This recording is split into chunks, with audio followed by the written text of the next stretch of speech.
Hola.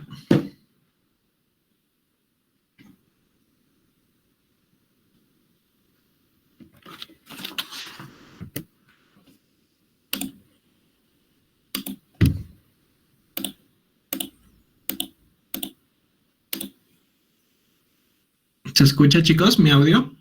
Sí, se escucha. Sí, doctor. Ya, perfecto. La pantalla también se ve, ¿no? Sí. Ya, listo. Bien, empezamos entonces con el tema de el seminario pendiente que estaba, que es acerca de corticoides. Este tema va junto con la teoría de Aynes, ya que comparten alguna parte de su mecanismo de acción, y con la teoría de antihistamínicos también, porque comparten algunos efectos en su fisiopatología, sobre todo en la parte de asma que ya vimos hace unos días. Entonces, a ver, primero recordar que los corticoides son hormonas sintetizadas naturalmente a nivel de la corteza suprarrenal y que son indispensables para la vida, y asimismo están, digamos, presentes en distintas capas de la glándula suprarrenal, tres distintas sustancias, ¿no? Entonces, la corteza suprarrenal, recordemos que tiene tres zonas: la glomerular, la fasciculada y la reticular. Y a nivel de la zona glomerular, tenemos secreción de sustancias mineralocorticoides, principalmente la aldosterona, mientras que a nivel de la zona fasciculada tenemos la secreción de glucocorticoides, como el cortisol, que es su principal exponente. Recordemos que se les denomina mineralocorticoides a la aldosterona y fármacos similares o sustancias similares, debido a que tienen afectación o alteran el equilibrio hidroelectrolítico, y que se les denomina glucocorticoides a sustancias como el cortisol o la cortisona, debido a que alteran el metabolismo inicialmente de la glucosa, pero como vamos a ver, de muchas otras sustancias bioquímicas. Por último, la zona reticular secreta lo que son andrógenos suprarrenales, teniendo como principal exponente a la dehidroepiandrostenodiona y o su forma sulfatada también, que lleva a las iniciales DHEA.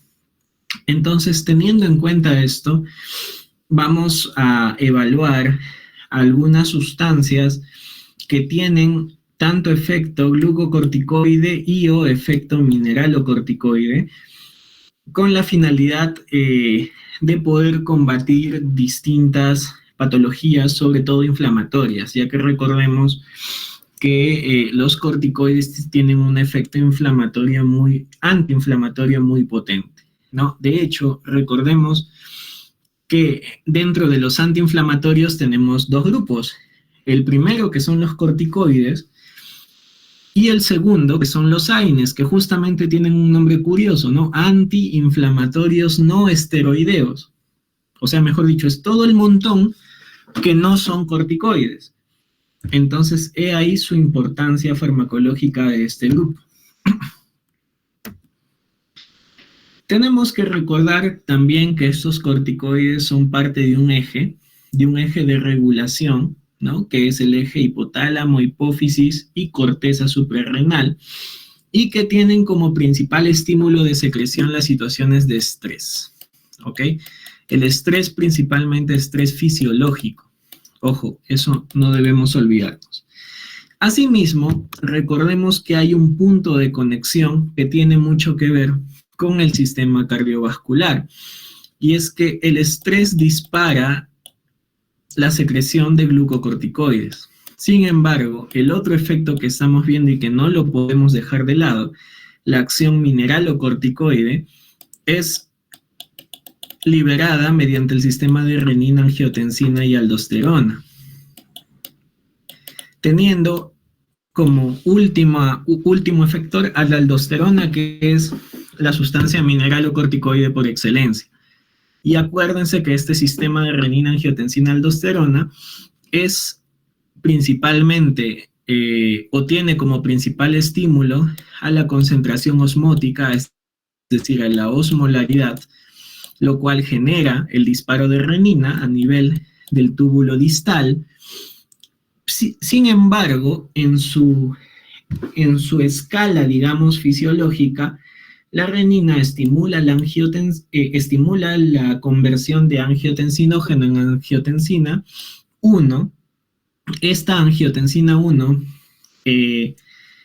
es convertida a angiotensina 2 por la ECA, por la enzima convertidora de angiotensina, y finalmente esta angiotensina 2 tiene efectos vasoconstrictores, pero uno de sus efectos también es la liberación de aldosterona. Entonces, ojo que una potencial interacción en el efecto mineralocorticoide tiene que ver con algunos fármacos que inhiben la enzima convertidora de angiotensina, como lo son algunos antihipertensivos. Por ejemplo, captopril, enalapril, entre otros. Así que hay que tener esto en cuenta. Por otro lado, como habíamos mencionado aquí, ¿no? Existe un eje que debemos cuidarlo. ¿Por qué? Porque este eje hipotálamo, hipófisis y corteza suprarrenal tiene como eliminación principal la secreción de cortisol, que como les había mencionado es el glucocorticoide por excelencia. Ahora, el detalle ¿cuál es? Que el cortisol, como vemos aquí, genera un efecto de feedback negativo tanto a nivel de la hipófisis como a nivel del hipotálamo. El detalle aquí es que las sustancias análogas al cortisol o similares al cortisol, mejor dicho, los glucocorticoides exógenos, también generan este efecto de retroalimentación negativa y por lo tanto su administración constante genera un bloqueo del eje hipotálamo, hipófisis, corteza suprarrenal. Y esto es importantísimo. ¿Por qué? Porque ese bloqueo del eje hace que el cuerpo deje de secretar naturalmente cortisol. Y al dejarlo de secretar, básicamente las funciones del cortisol que son necesarias para la vida en dosis bajas, como les había mencionado, son asumidas en su totalidad por ese aporte exógeno de químicos, ¿no? Por esa sustancia farmacológica que tiene el efecto glucocorticoide. Y si de un momento a otro se retira esa sustancia, genera un déficit agudo de cortisol y o análogos, entonces lo que sucede es que se produce una patología, un síndrome de abstinencia agudo, el cual es potencialmente mortal. Entonces hay que tener bastante ojo con eso. Repasando un poquito nada más, ¿no? El hipotálamo libera la CRH, hormona liberadora de corticotropina, la cual es estimulada por la acetilcolina, por la serotonina, por la norepinefrina en algunos casos, en otros casos la norepinefrina inhibe también. ¿De qué depende? De su receptor, del tipo de receptor. Y GABA inhibe también la liberación de hormona liberadora de corticotropina, ¿ok? Cuando se libera, esta hormona estimula la hipófisis anterior, lo cual permite la liberación de ACTH, de adenocorticotropina, y finalmente, esta ACTH lo que genera es que la corteza suprarrenal sintetice y libere mayor cantidad de cortisol. Entonces, ojo con eso. Además, no podemos olvidarnos un detalle adicional y es este, ¿ok? Las interleucinas o citocinas inflamatorias, dentro de los cuales principalmente está IL-1, IL-6, factor de necrosis tumoral alfa, que son citocinas proinflamatorias que se liberan en un estado inflamatorio o de estrés fisiológico, lo que generan es un estímulo directo a nivel del hipotálamo y de la hipófisis anterior para la liberación de toda esta cascada. Y lo que genera el cortisol sobre ellas, pero principalmente sobre las células que la secretan, es una inhibición. Por lo tanto, este efecto antiinflamatorio es, por decirlo, el que buscamos cuando administramos corticoides a un paciente, ¿no? Sin embargo, en dosis altas, suprime la inmunidad, porque también incluso en mecanismos de apoptosis.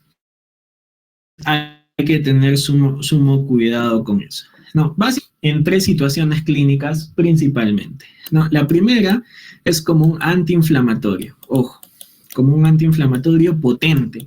Los corticoides se caracterizan por la potencia en comparación con los AINES. Número 2, ¿en qué otra situación? Como inmunosupresor. Si tenemos, por ejemplo, patologías autoinmunes, o, por ejemplo, algunos tipos de reacciones inmunes a trasplantes o distintas situaciones, una forma de combatir ellas es suprimiendo el sistema inmune temporalmente. Y para eso se utilizan los corticoides. Y el tercer uso de los corticoides clínico sería la terapia de reemplazo hormonal en pacientes que tienen alguna patología la cual destruye la corteza suprarrenal y no hay secreción natural de corticoides, o existe esta muy baja, se le tiene que dar corticoides exógenos que permitan mantener una dosis fisiológica adecuada para que el cuerpo funcione adecuadamente. Entonces, en ese caso, se puede utilizar también corticoides de forma crónica.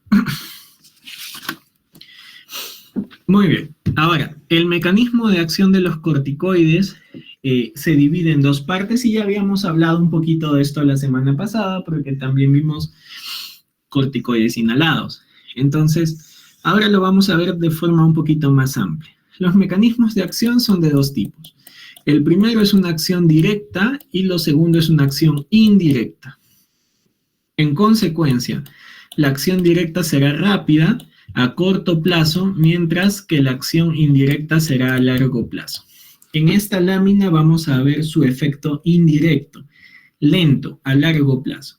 Como les había mencionado, ¿qué sucede? Bueno, la sustancia corticoide, ¿ok? Que es esta S, aquí está representado por la S, por su característica lipídica, por ser un esterol, atraviesa y difunde la membrana plasmática sin ninguna dificultad, es difusión lipídica, y llega y se une a un GR, que es un receptor de glucocorticoide. Esta sustancia, o mejor dicho, esta proteína, este GR, se encuentra a nivel del citoplasma y está asociado a 2 proteínas, la proteína HSP70 y la HSP90. Ahora, ¿qué sucede?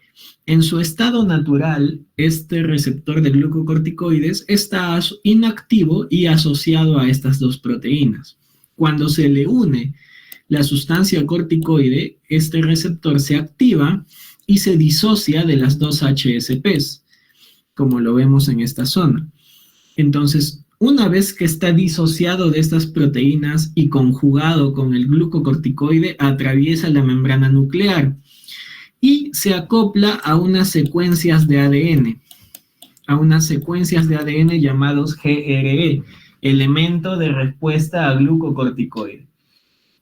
Entonces, cuando se asocia a estas secuencias de ADN, ¿qué es lo que hace? Estimula o inhibe la transcripción de estas proteínas que codifican estas secuencias de ADN.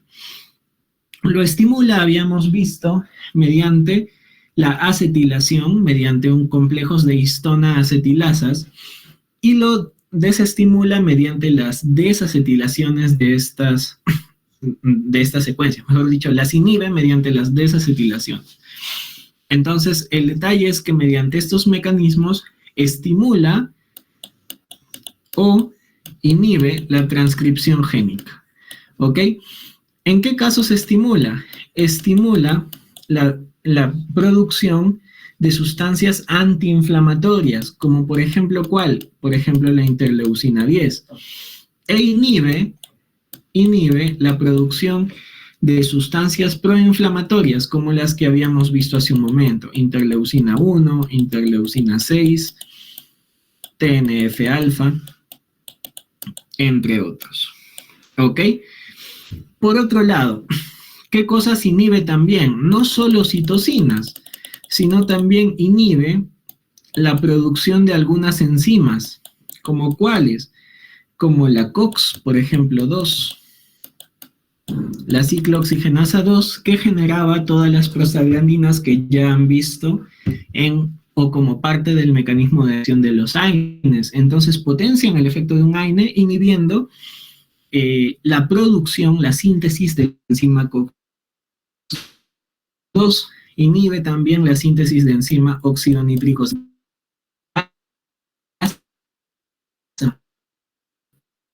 por ejemplo, también, ¿no? El cual es un precursor de más hormonas esteroideas, por eso les menciono, es un precursor del cortisol. Por eso les menciono que el mismo efecto del corticoide tiene un feedback negativo sobre su producción. Ojo con eso, ¿no? Entonces, es importante estos efectos, pero como tiene que ver con la transcripción génica, entonces estos efectos no son rápidos, son lentos, y por lo tanto son sus efectos indirectos también. Por otro lado, tiene también efectos directos, ¿como cuáles? Como una inhibición directa por formación de complejos con la enzima fosfolipasa A2.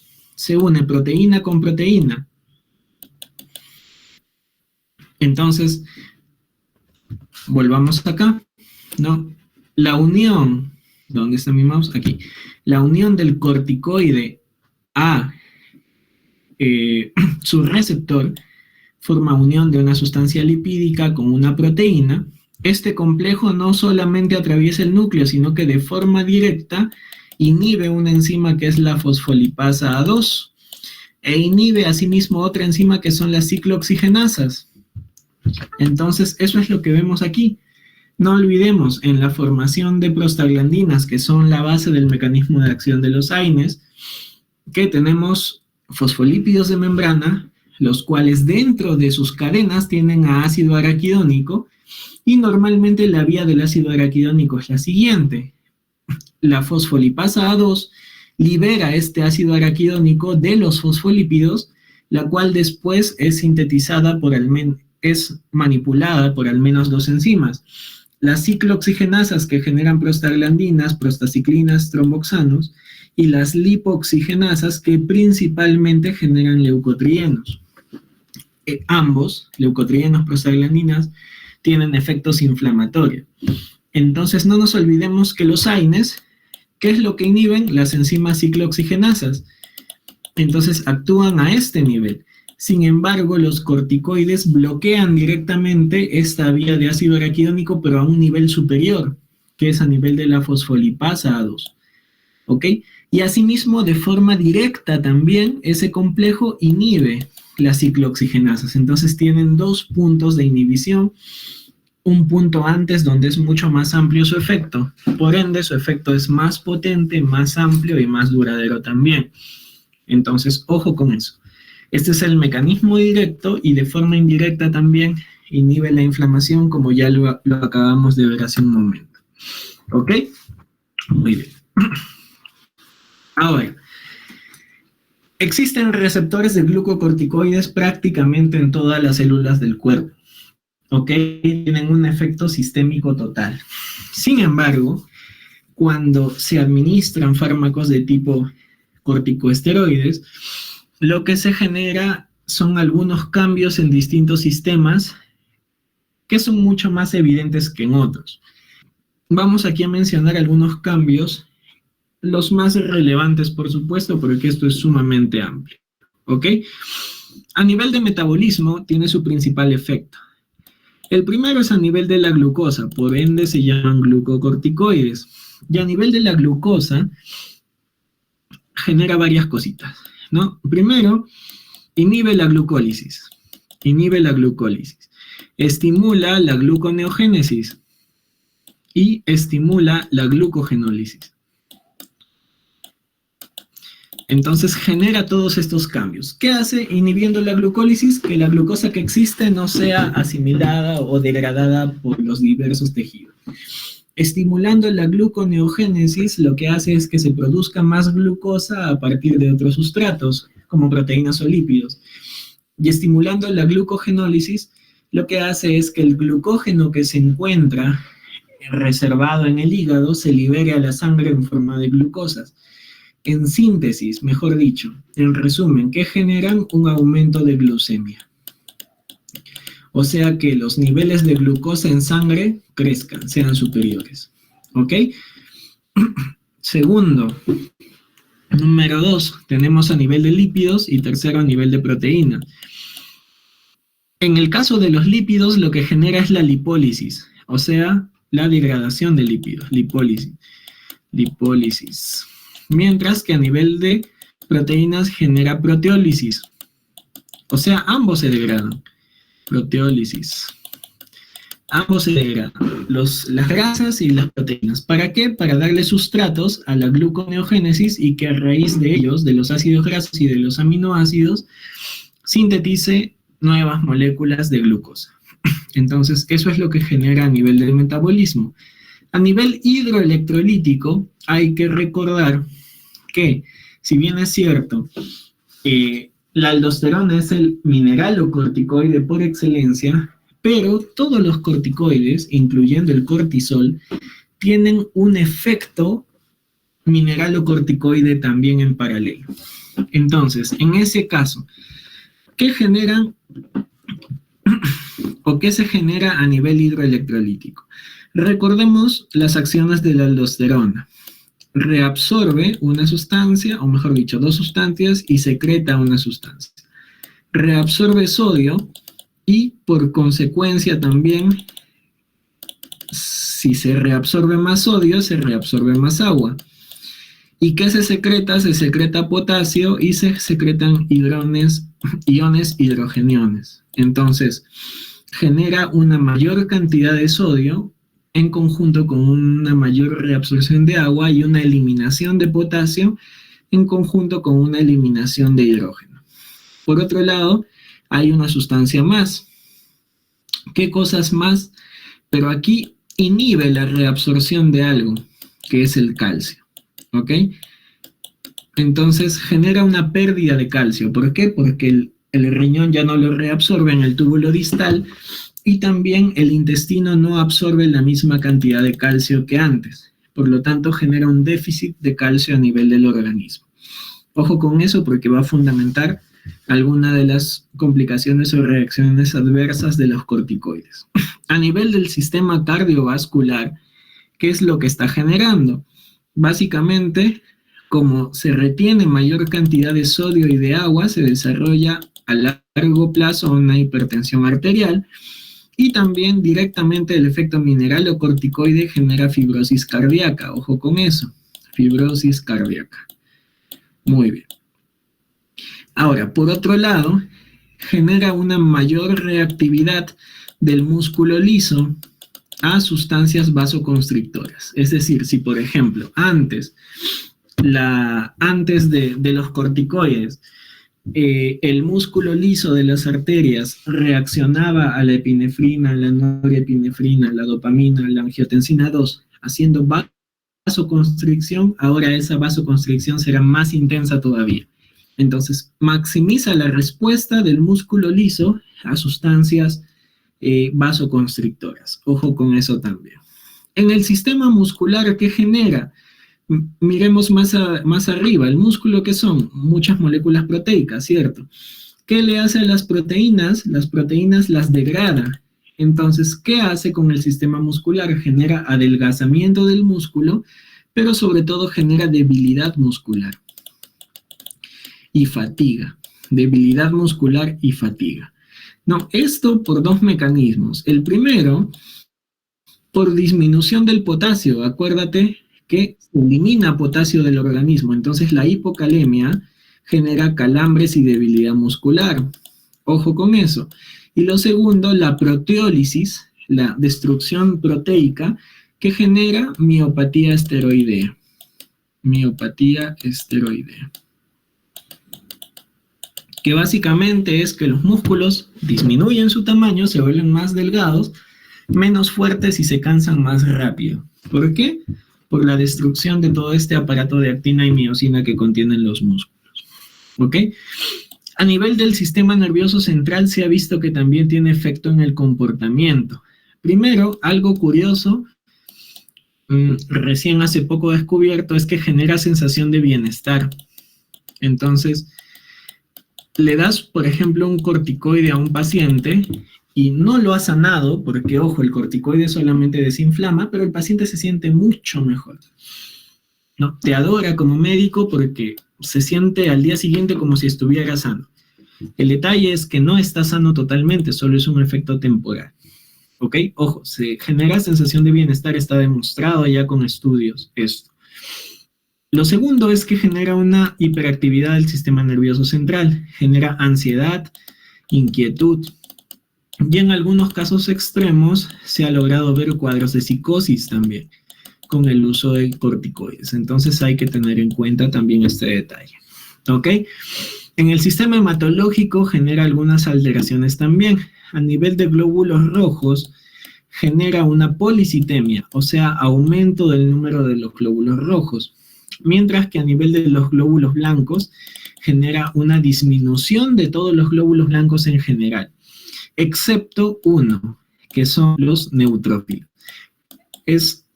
Los corticoides en general disminuyen linfocitos, eosinófilos, basófilos, mastocitos, monocitos, toda la serie blanca, a excepción de ¿qué? De los neutrófilos. Los neutrófilos aumentan en proporción. Pero básicamente, ¿por qué? Por su liberación desde la médula ósea. ¿Ok? No es que se estimule su síntesis, sino que la reserva de neutrófilos que hay en la médula ósea la suelta el organismo. Entonces, ojo con eso. Y como efectos antiinflamatorios, bueno, esto es por lo que lo usamos y por lo que son tan excelentes terapéuticamente los corticoides. Inhiben muchas cosas. Como ya les mencioné, uno tiene un efecto indirecto. ¿No? A nivel indirecto, ¿qué generan? Generan una disminución de la transcripción. En otras palabras, una menor síntesis de proteínas. ¿De qué proteínas? De interleucina 1, interleucina 6, TNF-alfa, interferón gamma. De una menor síntesis también de enzimas como la COX, ¿no? Como la sintasa de óxido nítrico. Disminuye la formación de todas las sustancias antiinflamatorias que te imagines, ¿no? ¿Qué más? También disminuye la síntesis de sustancias quimiotácticas, entonces disminuye la quimiotaxis.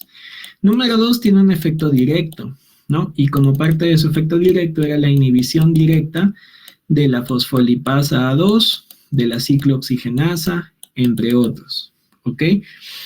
¿Qué más? Tiene un tercer efecto interesantísimo que es la disminución de la formación y la proliferación de los fibroblastos. Entonces, ojo, para patologías que generen fibrosis, importantísimo. Por eso que en el asma, ¿se acuerdan que había un depósito de fibroblastos por debajo del epitelio? Entonces, contra ello iban los corticoides, ¿no? Para eso ayudaban los corticoides a nivel pulmonar. ¿Qué más? Genera una inhibición también de moléculas como el ICAM-1. Esto ya me imagino lo han visto en biología y en histología. No, el ICAM-1 es una molécula que se encuentra a nivel del endotelio y que lo que hace es permite que el leucocito pase de la sangre y extravase hacia los tejidos. Entonces, inhibe también el ICAM-1, disminuye la extravasación de leucocitos. ¿Qué más genera? Genera un efecto directo también en los mastocitos, bloqueando o disminuyendo la liberación de histamina, de prostaglandinas, de leucotrienos. Y por último, genera en algunos casos, en dosis muy altas, apoptosis de células inflamatorias como linfocitos, basófilos, entre otros, pero también genera inhibición de esta sustancia, del GM-CSF, que también me imagino lo han visto en biología, el factor estimulante de colonias de granulocitos y monocitos. O sea, en otras palabras, inhibe a nivel de la médula ósea la producción de glóbulos blancos. Es por eso que hablábamos también que tienen efectos ya no solo antiinflamatorios, sino inmunosupresores. Entonces, ojo con eso también.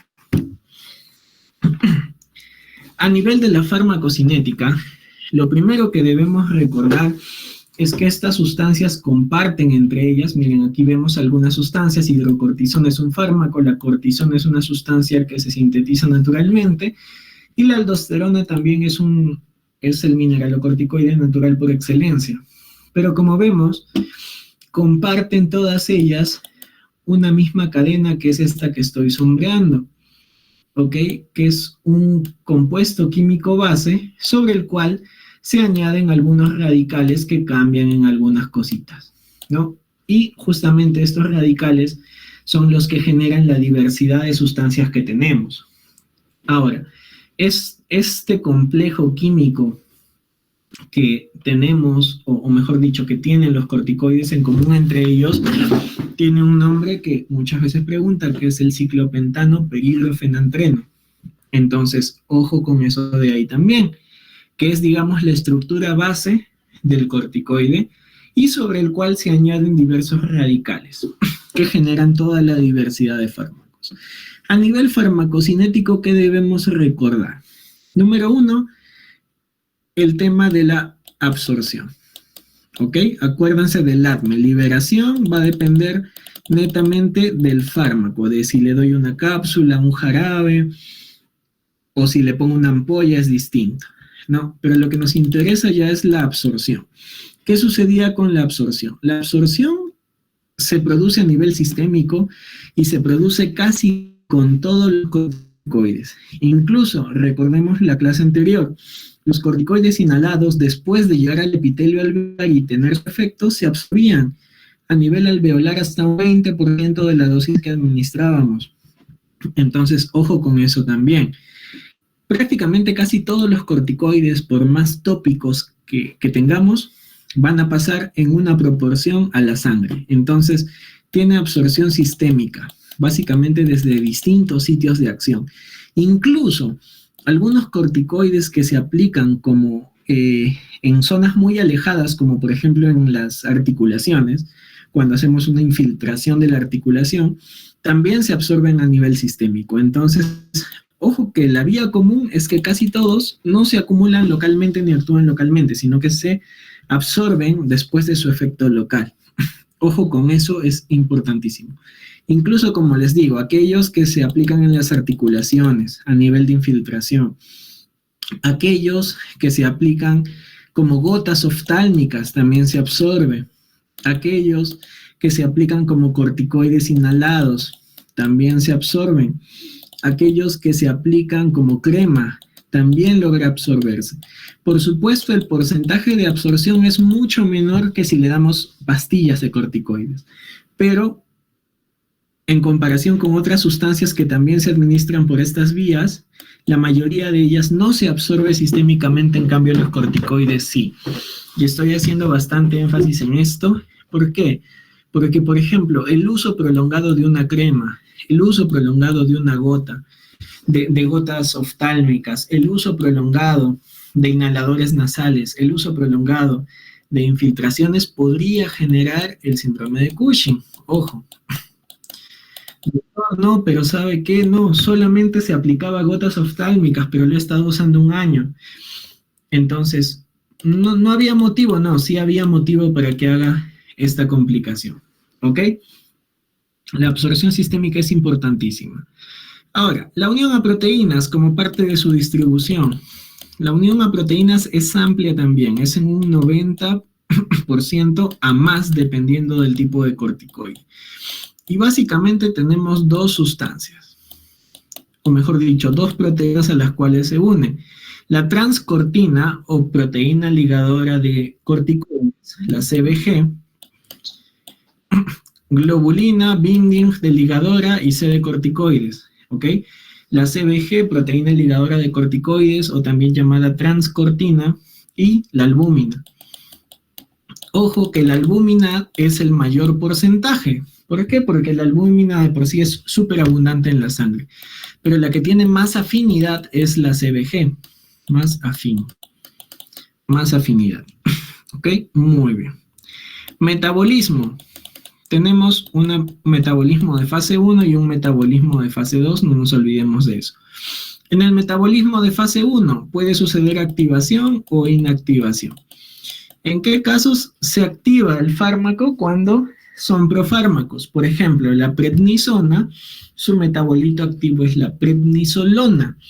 Entonces, en este caso, el metabolismo de fase 1 lo que hace es activa el fármaco inactivo, mientras que se inhibe en casos que se administran sustancias ya activas, como por ejemplo la hidrocortisona es un fármaco ya activo, entonces lo que genera mediante una metilación es la inactivación. ¿Ok?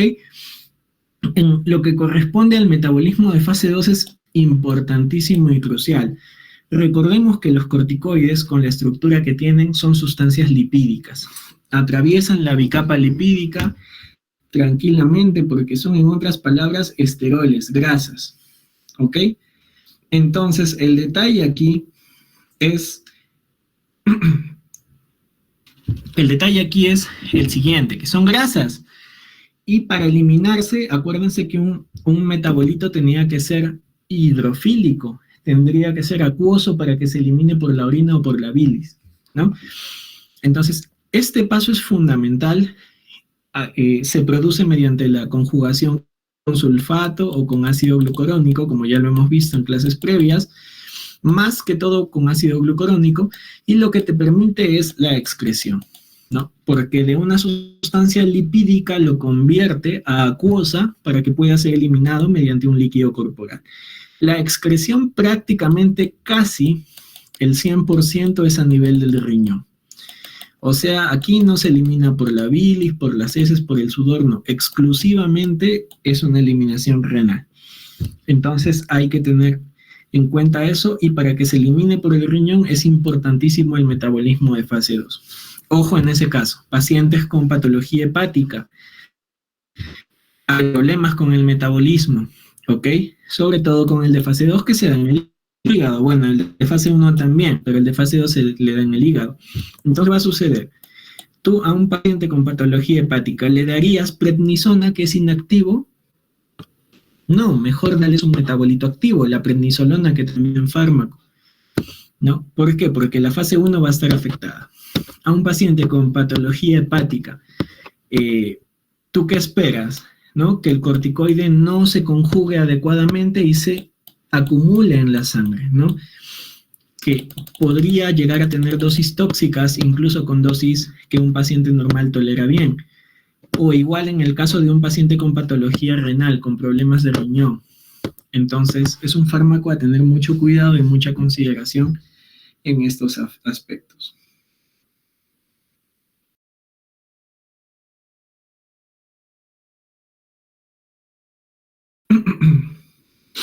Sigamos. Muy bien. Relaciones, estructura, actividad. Esto es algo sumamente interesante y depende de esta diapositiva también.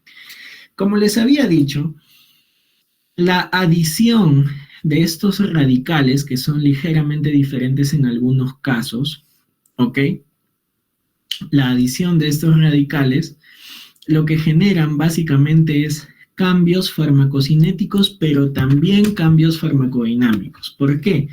Porque estos radicales es lo que genera toda la diversidad de corticoides, desde aquellos vía oral, endovenosos, y en todas las presentaciones que existe, hasta los sprays nasales, por ejemplo. Pero también cada una de estas sustancias tiene diferente actividad. Y eso va a depender de qué, de los radicales que se administran.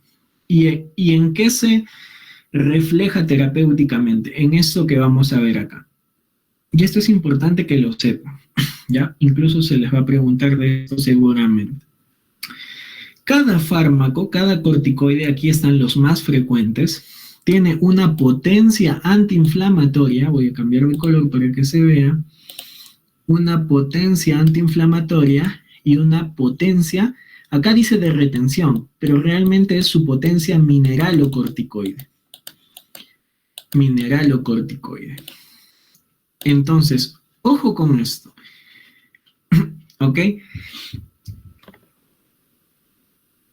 La molécula con la que se compara es el cortisol. O sea, esta escala está en base al cortisol. En este caso, La hidrocortisona tiene una potencia de 1. Este 1 equivale al 100%, ¿ok? O sea, tiene la misma potencia antiinflamatoria que el cortisol y tiene la misma potencia mineralocorticoide que el cortisol. 1 y 1. En este caso, miren, la cortisona tiene 0.8, es menos, es 20% menos. O sea, tiene 20% menos efecto que el cortisol antiinflamatorio y 20% menos efecto mineralocorticoide en comparación con el cortisol. Miren la prednisona, que es un fármaco que se usa muy frecuentemente. ¿Cuánto de potencia antiinflamatoria tiene? 4. O sea, tiene 4 veces la potencia del cortisol, antiinflamatoriamente hablando. Pero tiene 0.8 veces, o sea, menos potencia mineralocorticoide que el cortisol. Entonces, ojo con eso, es importantísimo. Y así vamos jugando y aprendiendo distintos fármacos. Miren, por ejemplo, betametasona y dexametasona, que se usan siempre también. Tiene 25 veces la potencia antiinflamatoria del cortisol, pero tiene un efecto mineralocorticoide de 0. O sea, prácticamente no tiene efecto mineralocorticoide, sino solamente efecto antiinflamatorio o glucocorticoide. ¿Ok? Pero son potentes, ojo con esto, son fármacos muy potentes. Entonces, aquí viene algo que tiene mucho que ver con la siguiente diapo, que son las reacciones adversas, que es la dosis, son 3 factores: dosis, potencia y duración. A mayor dosis, hay muchas más probabilidades de que el corticoide te genere reacciones adversas. A mayor potencia, hay más posibilidades que te produzca reacciones adversas. Y a mayor duración de terapia, también hay mayor probabilidad de que te genere reacciones adversas. Entonces, ojo, las reacciones adversas, por la misma potencia de efecto que tiene, son mucho más frecuentes con betametasona o con dexa, en comparación, por ejemplo, con hidrocortisona o en comparación con prednisona. Ojo que este campo de potencia antiinflamatoria es el efecto glucocorticoide, y este campo de retención que dice es el efecto mineralocorticoide. Entonces, como dice el dicho, la carne viene con hueso. Es cierto, este corticoide beta tiene una potencia excelente, es mucho más antiinflamatorio, es más potente, ¿sí? Bacán, tu paciente se siente mejor. Pero así como tiene más efecto antiinflamatorio, también tiene más efecto sobre todos los sistemas que hemos visto acá. ¿Ok? Y al tener más efecto sobre, o mejor dicho, mayor potencia también en sus otros efectos, en sus otros mecanismos de acción fisiológicos, puede generar también mayor cantidad de reacciones adversas. Así que eso hay que tener en cuenta. Aquí el efecto antiinflamatorio viene con todas las modificaciones fisiológicas que genera el corticoide. Y esta última columna también es interesante, es la dosis equivalente. ¿Ok? Es la dosis equivalente. ¿Qué significa aquí? Que 20 miligramos de hidrocortisona equivalen a 5 miligramos de prednisona. O que 5 miligramos de prednisona equivalen a 4 miligramos de metilprednisolona. O que 20 miligramos de hidrocortisona equivalen a 0.75 miligramos de dexametasona. Esto lo hacemos cuando queremos sustituir un fármaco por el otro. A veces no tengo, por ejemplo, necesito administrar 100 miligramos de hidrocortisona, que es una dosis de ataque, por ejemplo. Pero no tengo hidrocortisona. ¿Podría usar dexa? Sí, podría usar. ¿Cuánto? ¿Cuánto sería la dosis? ¿Ok? Aquí hacen su regla de 3 simples y más o menos sería 4 miligramos, ¿no? La dosis de dexa. Entonces, 4 miligramos de dexa equivalen a 100 miligramos de hidrocortisona. Podrían ser intercambiables entre sí.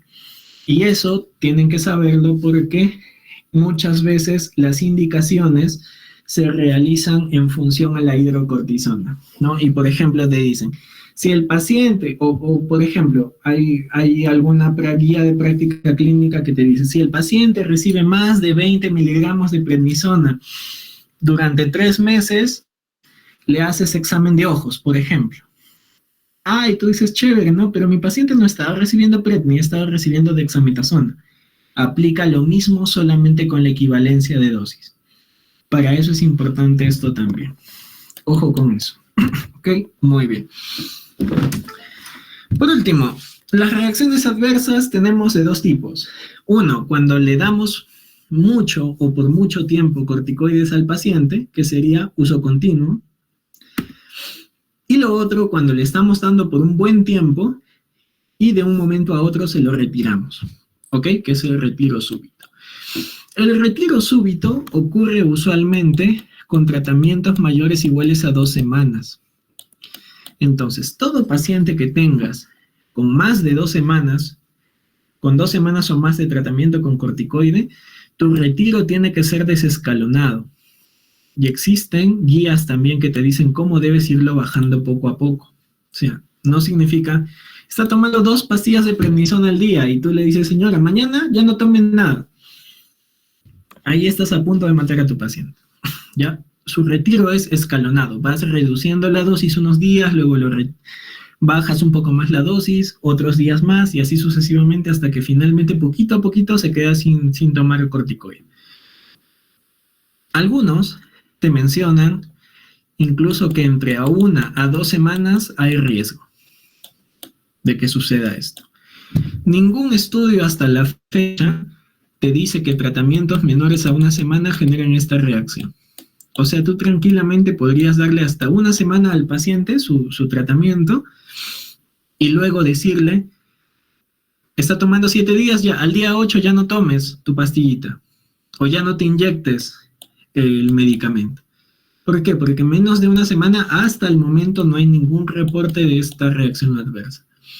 Entre 1 o 2 semanas hay casos eventuales, reportes raros de literatura, pero mayor o igual a 2 semanas sí sucede generalmente casi siempre. Entonces, ojo con eso. ¿Qué le generas cuando le quitas de forma rápida los corticoides? Le generas lo que se llama una crisis addisoniana. Crisis addisoniana. O también denominado como insuficiencia suprarrenal aguda. ¿Okay? Potencialmente mortal, emergencia médica. Síntomas, náuseas, vómitos, malestar abdominal. Hipotensión, que puede llegar a ser shock. Hipotensión, bradicardia. Esta hipotensión viene de la mano con deshidratación. Metabólicamente, hipocalemia, disminución de potasio, que conduce a la formación de arritmias. También pierdes hidrógenos, alcalosis metabólica, potencialmente mortal también. Alcalosis metabólica. Entonces es un problemón. Tu paciente es una emergencia médica, se puede morir, ¿ok? Por este tema. Ojo con eso, te lo estoy recalcando porque se ve incluso colegas que no toman en cuenta esto y llegan mal los pacientes. Listo. Te llega un paciente así, preguntas a la familia que ha estado tomando, hipotenso, tú sospechas de una crisis addisoniana con todos los síntomas que te dije, la familia te dice que ha estado tomando corticoides, doctor, de un momento a otro lo ha suspendido, está mal, listo, crisis addisoniana. ¿Cómo lo manejas? Tratamiento de rescate. El paciente está deshidratado, tienes que usar soluciones, cloruro y dextrosa, ojo con eso. Acuérdate que los corticoides, ¿qué hacen? Aumentan la glucosa sanguínea. Si de un momento a otro le quitas el corticoide, ¿qué haces? Tu paciente disminuye su glucosa. Por lo tanto, ¿qué aplicas? Dextrosa también. Doctor, ¿cloruro solo? No. Cloruro con dextrosa. Si el cuerpo no tiene azúcar, ¿con qué va a vivir? ¿Con qué va a hacer su metabolismo? Entonces, ojo. Cloruro con dextrosa al 5%. Endovenoso, por la vena. Y aplicas tu reemplazo, ¿no? Le falta corticoides al cuerpo, entonces, ¿qué le doy? Corticoides, hidrocortisona. Hidrocortisona, dosis de ataque 100 miligramos endovenoso y dosis de mantenimiento aproximadamente de 50 a 80 miligramos endovenoso cada 8 horas. Entonces, ojo con eso. Al menos con eso no se te va a morir el paciente. Ya después que pasa el pánico, llamas a tu especialista para que maneje esto de la mejor manera. Pero con esto le salvas la vida al menos, ¿no? Ya no se te va a morir el paciente. Entonces, ojo con eso. Listo. Retiro súbito, un síndrome de abstinencia, entre comillas, que es una crisis addisoniana, insuficiencia suprarrenal aguda, potencialmente mortal, y que se maneja de la forma que ya les mencioné. Ahora, uso continuo, ¿no? Uso continuo.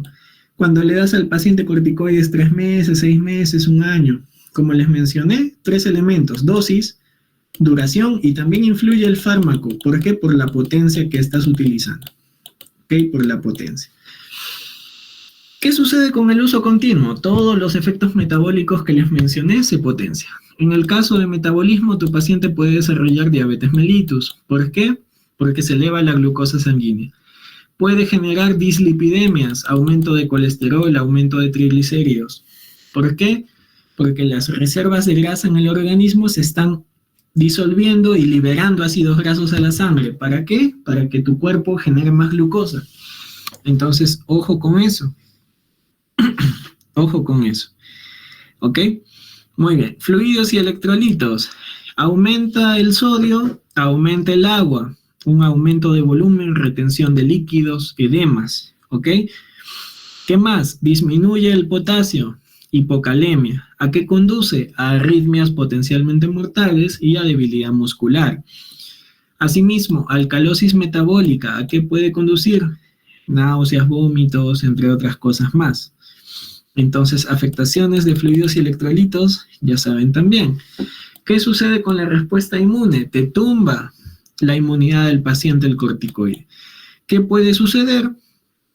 Puede que haya una tuberculosis latente que se ha visto, una TB ahí latente que el cuerpo, el sistema inmune lo está conteniendo, pero le tumbas la inmunidad y la TB reaparece.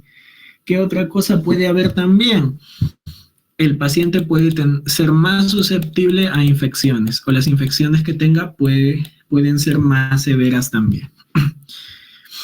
A nivel del tracto gastrointestinal, el corticoide bloquea la fosfolipasa A2 y la COX. Entonces, ¿qué sucede? Se inhibe también la prostaglandina E2, que es fisiológica y que ayuda a que el organismo proteja su mucosa intestinal. Perdón, su mucosa gástrica e intestinal también. Entonces, ¿qué sucede a nivel gastrointestinal? Gastritis, úlcera péptica, igual que los AINES, ojo, pero de forma más potente. Gastritis, úlcera péptica, perforación, hemorragia digestiva. ¿Ok? Ojo con eso también. A nivel muscular, habíamos hablado de la miopatía esteroidea. Disminuyen los músculos en las extremidades. En miembro superior, miembro inferior se adelgaza. ¿Ok? Al mismo tiempo hay debilidad. Y sobre todo la debilidad aquí es proximal. Ojo con eso. Miopatía esteroidea, debilidad proximal cuando lleguen a neuro. ¿Ok? Muy bien. A nivel del comportamiento, ¿qué sucede? Ya les había mencionado que puede haber cuadros de psicosis, ansiedad, hiperactividad. A nivel oftálmico, catarata, ¿no? El uso de corticoides, sobre todo en los niños, se asocia a cataratas. ¿Qué tipo de catarata? Cuando lleguen a oftalmo, catarata subcapsular posterior. Ojo con eso. Aquí hay guías incluso. Dice que con dosis de prednisona mayor o igual a 15 miligramos por día, se tiene que hacer evaluación por lámpara de hendidura, o sea, evaluación oftalmológica. Mejor dicho, si le estás dando predni más de esta cantidad al día, mándalo al oftalmólogo para que descarte una catarata. Ya saben que no solamente es con prednisona, sino con sus equivalentes en distintos fármacos. Ojo con eso. ¿Ok? Osteoporosis, les había dicho que ya no se reabsorbe el calcio a nivel del riñón, que el calcio no se absorbe a nivel del intestino. Entonces, ¿qué sucede? Osteoporosis, riesgo de fracturas. ¿Dónde? Principalmente en 3 lugares. El más común, vértebras. Hay fractura vertebral por corticoides, ¿ok?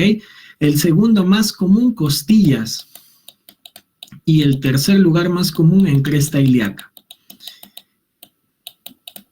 Ojo, osteoporosis y fractura por osteoporosis. ¿Qué te dice la estadística? El 30% de los que reciben corticoides a largo plazo tiene al final una fractura de alguno de estos lugares. El más común, fracturas vertebrales a nivel de vértebras lumbares. Ojo con eso.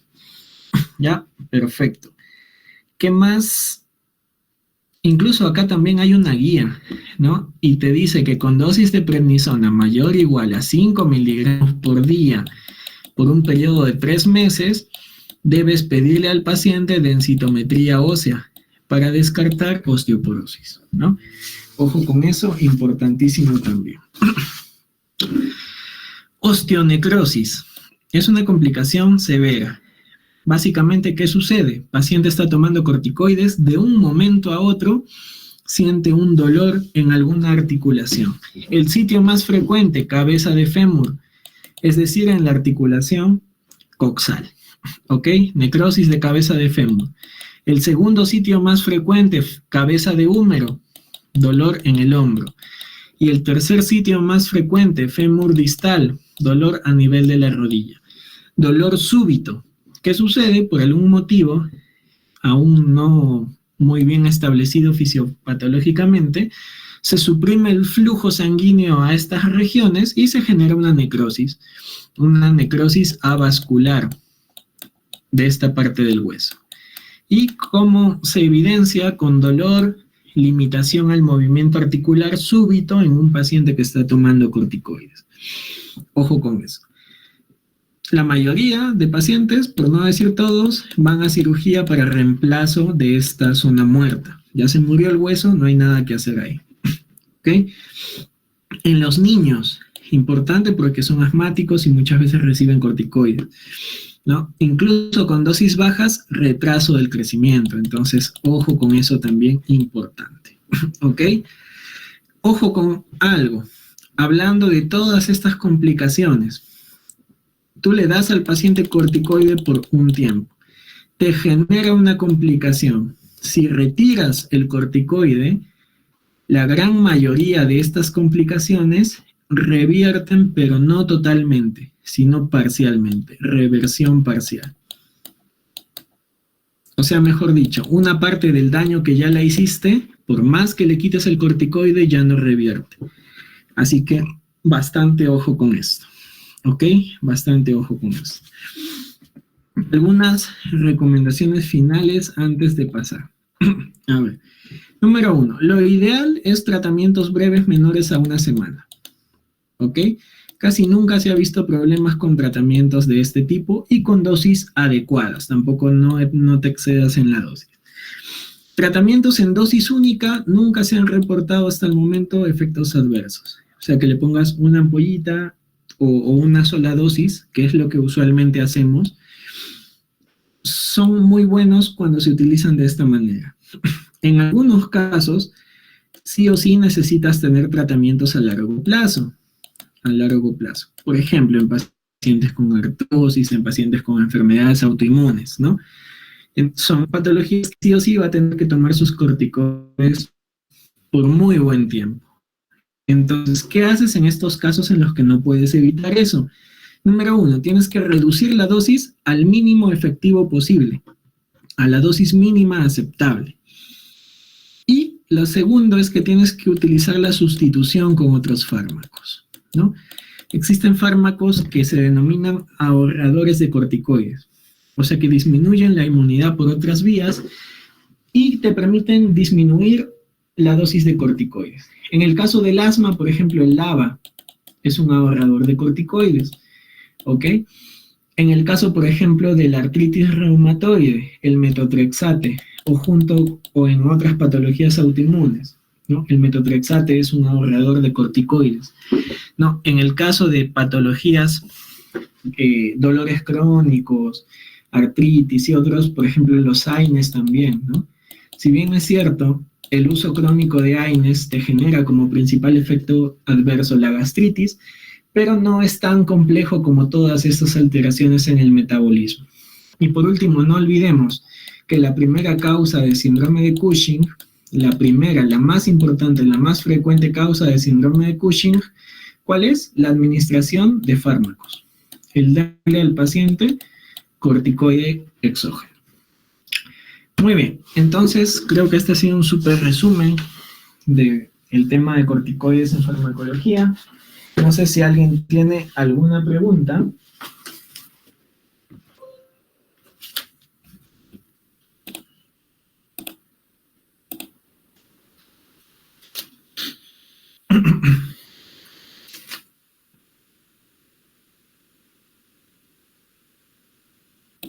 ¿Alguna pregunta, chicos?